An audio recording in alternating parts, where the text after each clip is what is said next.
Hello, Tungsten Miner here again. This is part 5 of my Mod Spotlight series on Advanced Rocketry. And today we're going to tackle making a starship with a warp drive. Okay, so let's get into it. Alright, so undoubtedly, if you watched the last video, you recognize where we are. This is the not so glamorous space station that we created in the last episode. So just as a reminder here, if we take a peek outside, we've got some solar panels that are bringing power into this energy cell, which is part of our solid floor here. You can see the structural ducts on top of the floor, which provides us our interior, and then a few more solar panels. Our rocket that we used to launch the space station is up here, and if we want to not fall to Earth, let's not do that. If we want to click the button and go back inside, we can see inside we've got our oxygen vent, our two CO2 scrubbers on either side, power provided up through the floor from our energy cell, and then finally our various controllers for controlling the space station. So what do we need in order to have a warp-capable spaceship? Well, we need a warp drive. So first of all, let's get out our holographic, no, not that one. This one, where did it go? That one right there, holo projector. And we're going to shift, right click, and scroll down a bit until we get to the warp core, I believe. Just double checking. Warp core. Okay, so looking at this guy, we're going to need a warp core block, 15 titanium blocks, so this thing is not cheap. 2 blocks of gold, that doesn't make it any cheaper. Input hatch for putting dilithium crystals into, and 4 machine structures. So let's gather some materials here. Okie dokie. Ordinarily, you'd probably want to expand your little space here to give yourself some room. I'm actually not going to bother about that, and I'm going to stick this thing right here.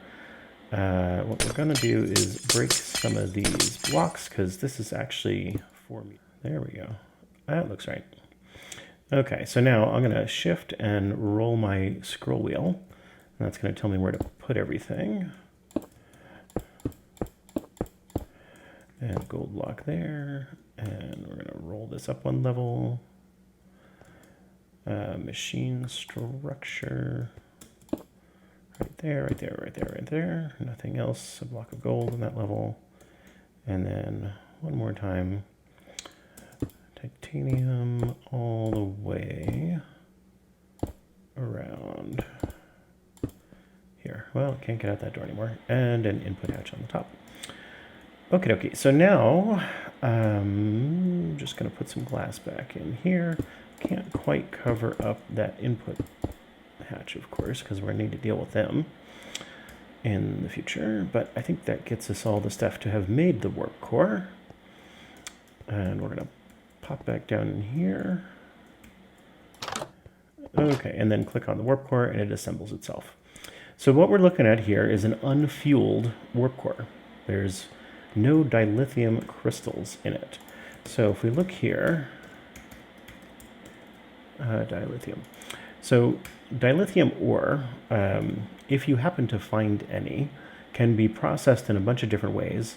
In the Astra mod pack that I'm playing, I've made it so that ore really only ever gets you dilithium powder.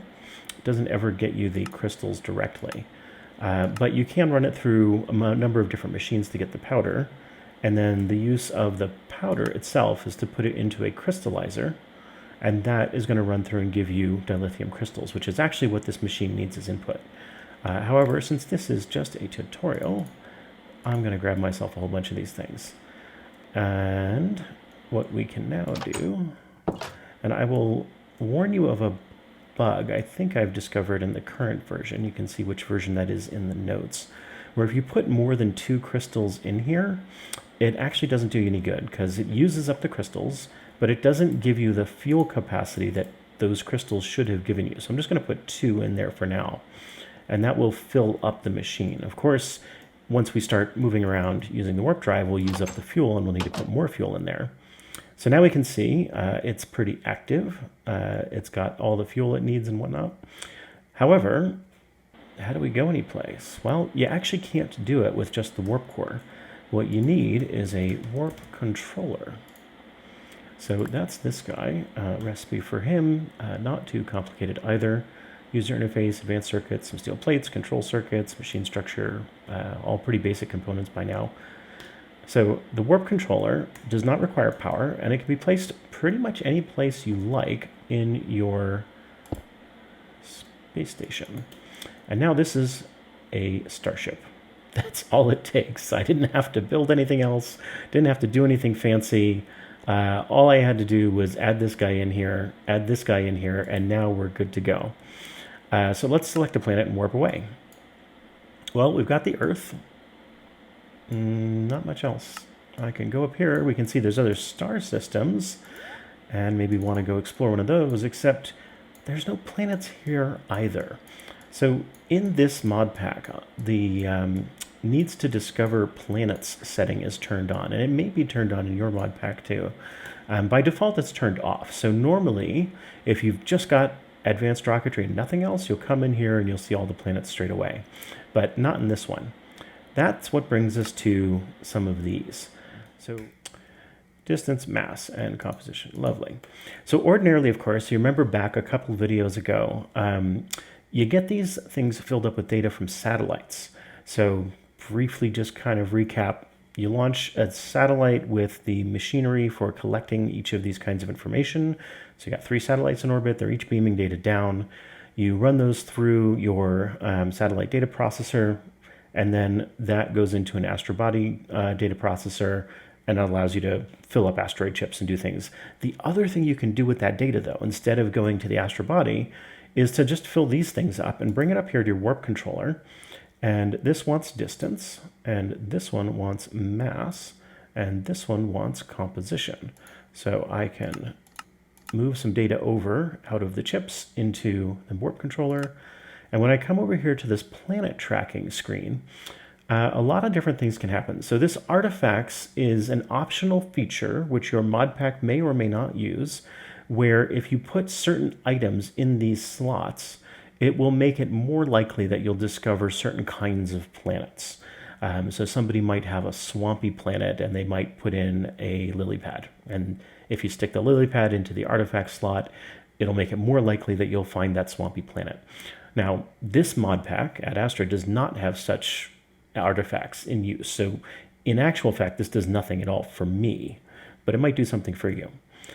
The other thing you've got down here is this little progress meter, which we'll get to in just a moment. And then down here, we've got these 2 buttons. So search for planet is the one we're interested in now. So we're going to need a planet ID chip, which is unprogrammed. So it cannot have an existing planet programmed into it. It has to be a brand new one. And we're going to hit search for planet. What that's going to do is start making some progress here. It's going to eat up 100 data from each of these slots, and it's going to have actually kind of a small chance of finding a planet. I've gone through this a whole bunch in my Let's Play world, and I've used over 1,000 data of each kind and still not found a planet through this process. On the other hand, sometimes you get lucky and it comes up right away, so it's pretty random. But what it's doing right now is it's scanning the skies using its warp whatever technology, and it's going to try and come up with a planet. If it finds one, it will program this chip with that planet's ID number. So it's almost done. We'll wait for just a moment, and chances are it won't actually work. Nope. So I can hit search for a planet again, and I'll go away, do something else, and come back, and it still won't have found one. So it can be kind of tedious in order to find a planet when you've got this mode turned on in your particular mod pack. What we're going to do now is cheat a little bit. I think there is a command. So what we're going to do instead is jump ahead a little bit. So I'd planned to do this later, but we can do it right now. This Holographic Planet Selector is, I get the impression, a newish kind of object here. There we go. And it shows all the planets all the time, even if the Discover Planets setting is turned on. So what we're seeing here is a teeny tiny little display of Sol, the star system we happen to be in. And it's showing us all of the different planets that are in this star system. So there's Earth. And I don't know why that one doesn't have it on, but that one does, and that one does. So you can see it's kind of randomly generated some planets, because I did not put in a specific set of planets for this particular mod pack. I don't know why some of them do and some of them don't. But what we're I guess I have to be far enough away. There we go. So I'm going to right click on this planet. And what it will do is over in this warp selection, you can see it's changed my destination to Sol 23. So let's hit warp. And whatever direction your warp controller is facing is the front of your ship. So now we're moving off to the front. And despite the effect, we're not actually like moving, right? I'm out here floating in space, blah, blah, blah, nothing going on. I'm just warping along with my ship. So no big deal. Kind of fun, actually. And I'm carrying my rocket along with me. So there's nothing in particular you have to do to make your ship warp capable. It just moves along with whatever you happen to have done so far. And here we are. We have arrived at Sol 23, whatever it was.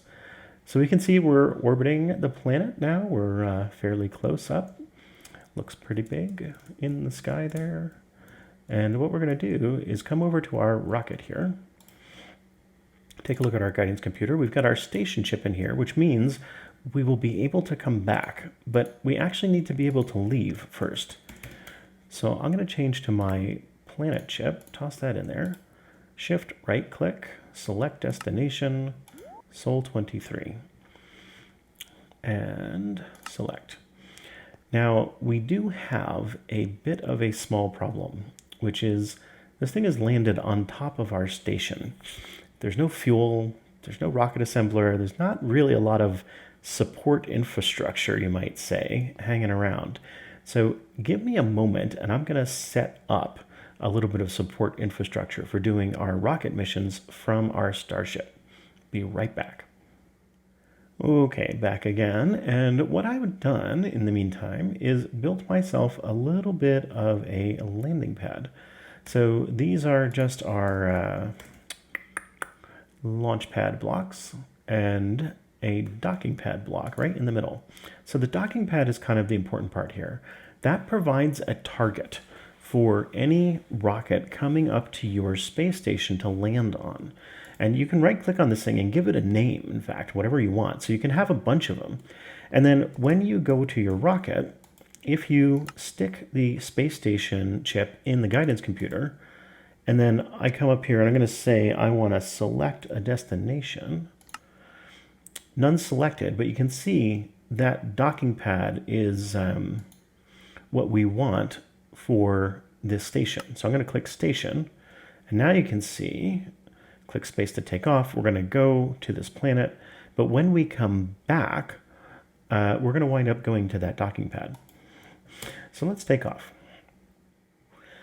All right, so here we are descending to the planet, and you might notice that it starts off pretty bland, not a lot to see, but as we get closer in, it will start to resolve more and more detail. You can kind of see it coming up there, and eventually it's going to go from this flat projected view all the way to a more three-dimensional view. Here we go. So it looks like we have found an ice planet with some massive crystal structures in it. There are a ton of different varieties of planets that you're going to land on as you go through the game. And here we are. Okay, so now we can see it's showing me what I had expected to see up there. Press space to take off, destination, back to my station. Pad is going to be the one that I called station. So I can name them whatever I want if that winds up being confusing. So right now, I'm in creative. We can't really tell whether this is dangerous or safe or what. So let's give myself a bit of a spacesuit. Okay, back again. And I have now given myself a spacesuit, and I've installed a few modules on it. So this one has the atmospheric analyzer, which is this guy right up here. and I've just got a plain tank of oxygen so I can breathe. And what we can see here is that the atmospheric analyzer is telling me down in the bottom left-hand corner that this is a very hot atmosphere, and I've got 0.41 atmospheres of pressure, so a little less than half of what Earth normally has. And it says it's not breathable. That means if I take off any part of my spacesuit, I will immediately start taking damage. And sure enough, I am burning up. And I've got slowness 4, and all sorts of terrible things are happening. So it's actually really important to be able to figure out what the atmosphere is like on a planet that you're visiting if you think you might want to change your equipment to something else. If you plan to stay in your spacesuit, mostly nothing terrible is going to happen to you. You're going to be able to breathe. You're going to be able to survive the conditions, whatever they may be. But in a planet like this, where it kind of looks pretty tempting to say, this is probably safe, it's going to be super handy to have that atmospheric analyzer to be able to make sure of things. In any case, here we are on the planet, and you can see as I'm jumping, I can barely clear these 1 meter blocks. So the gravity's a little stronger than usual, not terribly strong. Obviously not breathable. The sun is big and close. And despite the snow and ice, apparently it's a very hot atmosphere. And then looking at these wild crystal things here, we can get a little bit closer. We can see that they're on a bed of what looks like packed ice. And they are made up of red crystal. And if we break off a bit here, we get that block again, and it's just red crystal block. There's nothing you can do with it, but it is kind of cool looking, so maybe you gather a bunch and use it for some decoration. In any case, we could spend a while exploring this planet, but we're not going to. We're going to head back up to our space station now. I should say our starship. And click on our rocket.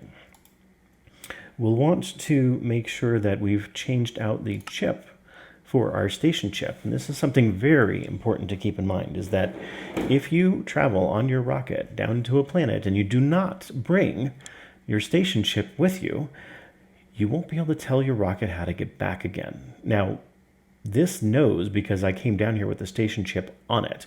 But if I had come down here with a planet chip installed and did not bring a station chip, I'd be in real trouble. Because this is what I would see. I'd go up into space and then I'd come right back down again. That's it. So what you want to do is make sure you bring one of these chips along.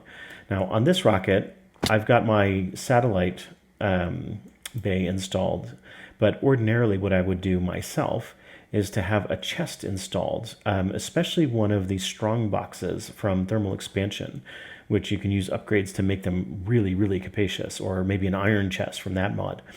But whichever way you do it, make sure you've got some storage. You might want to bring some things back.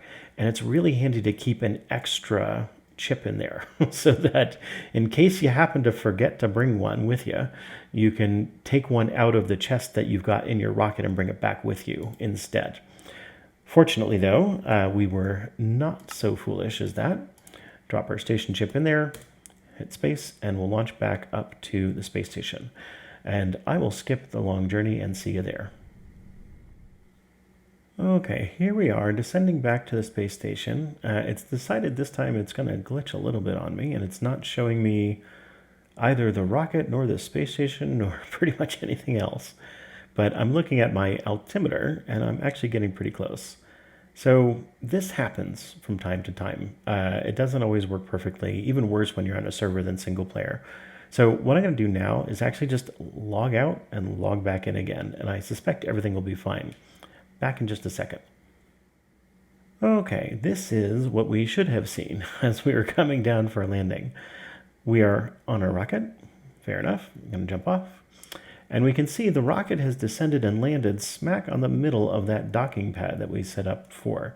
So no longer are we stuck on the top of our space station. We've moved around. The other thing that I didn't point out before, but I will point out now, is I've added a fueling station here with a fuel tank on top. This is the high pressure tank that comes with Advanced Rocketry. It does not auto eject its contents, nor does the fueling station auto pull its contents. So I've added a bit of fluid duct from thermodynamics with a servo to pull the fluid out and stuff it into the station. This thing needs power. So I need to extend my little power conduit there around to here in order to fill up the rocket, because we can see we've completely drained the fuel tank here. So I'm going to give myself a bit of leadstone flux duct. Now we should have power here, sure enough. We can see it's draining the power as it's draining the fuel and refueling the rocket. And sure enough, we're getting fuel back in here too.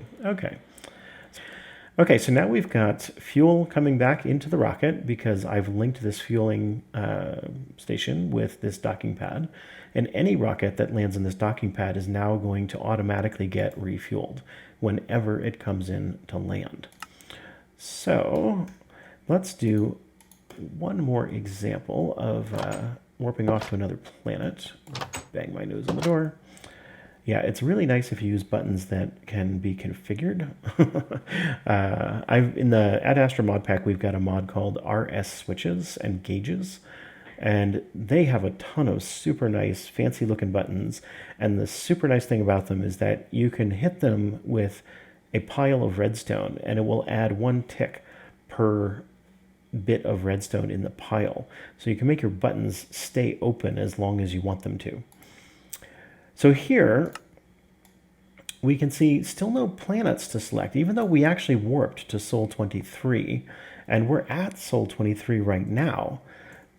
The way that we can rectify that is grabbing a planet ID chip, and this is a little funky, coming over here, sticking it in your guidance computer, and then saying select destination. The only place, of course, we can get to are the moon of Sol 23 and Sol 23 itself. So we'll select that. And having selected it, it has now programmed that into the Planet ID chip. So we're going to pull that out, head back inside, click on our warp controller, come back over here to planet tracking, take this unprogrammed chip out of the way, drop this guy in here, and that brings us back to the last thing to talk about in this video, which is programming from chip. Click the button. Now I come back over to warp selection, and I can see Sol 23 is now shown up. Its moon has not, because I didn't capture that one and I didn't carry it over in a chip. So all I've got here is this planet. And I can even show the list of planets is empty. Come back over here and we'll show the planet list here. We've got Earth and Sol 23. But if I click on Sol 23 and drill in, I've only got Sol 23 here. So this is kind of a workaround if you've got the must discover planets turned on. So the way you can discover them is making yourself this holographic projector, hovering over a planet you want to discover, right-clicking. That's going to program it into your destination. You can warp off to that location, and we should get there not too long because we're staying within the same star system, and it didn't look like it was that far off. So we're basically coming from here over to here. And here we are now at Sol 10. And that's it. We can basically repeat the process. Take the planet chip out to the space, to the rocket, select a destination, head down to the planet, explore, check things out, swap the chip back to the station chip, and fly back up here to the station, unload any cool stuff that we found, replenish our supplies, eat a sandwich, whatever it is that you need to do back on your base, and then keep going. The thing to bear in mind is that this is the most basic configuration possible in order for all of this stuff to actually work. That is, to get through all of the different kinds of missions that you might have flying yourself up and down to the surface of the planets that you discover. There's a lot more stuff to do. You might run into a gas giant planet, and we have not even talked about what do you do with those. You might run into a planet that is all volcanoes and has massive lava deposits and all sorts of fun stuff like that. And there's interesting things you can do there too. Of course, it's a teeny tiny little space station, so you might want to expand this and make more of a permanent home out of it. And it's certainly possible to do that. You'll definitely want to keep track of your CO2 filters and a few other things, make sure you've got a good power supply. But it's totally possible to set that up. So there's a long ways that you can go with this. And of course, that doesn't preclude setting up bases on different planets and making them your home base as well. So I think that will be it for this video. There's a lot more to cover, so there may well be more in this series, but I don't have any specific ones planned. If there's something you'd like me to cover, go ahead and mention it in the comments below. But that's it for now. Talk to you later.